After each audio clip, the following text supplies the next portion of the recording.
বিশ্ব রোড মোড় ব্রাহ্মণবাড়িয়া জেলার সবচেয়ে পরিচিত একটা জায়গা। আসসালামু আলাইকুম, আশা করি সবাই ভালো আছেন।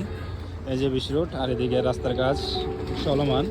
আজকে বছরের তৃতীয় দিন, যদিও এটা ঢাকা সিলেট হাইওয়ে, বাট এখান থেকে বিশ্ব রোড থেকে আশুগঞ্জ পর্যন্ত কাজ হইতেছে।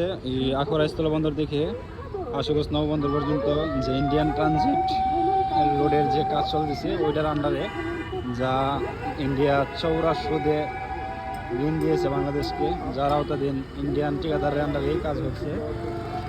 আর ওই দিক দিয়ে যে সিলেট চলে গেছে ওইটা কিন্তু ঢাকা সিলেট হাইওয়ের আন্ডারে, চায়না ঠিকাদারের আন্ডারে কাজ হচ্ছে। যাই হোক, আগে কিন্তু বিশ্ব রোডে প্রচুর যানজট হতো, বর্তমানে কিন্তু যানজট নাই বললেই চলে।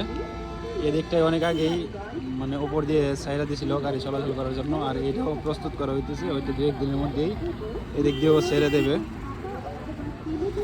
আর এই যে নিচ দিয়া এদিক দিয়ে কিন্তু সামনে দেখিয়া প্রায় আশুগঞ্জ পর্যন্ত কার্পেটিং করা একটা লেনের, শুধু এই জায়গাটাই বিশ্ব রোডের আগের এই জায়গাটা একটু রয়ে গেছে। ওই দিক দিয়ে ড্রেনের কাজ করতেছে বিদায় এই জায়গাটাও একটু একটু করে করতেছে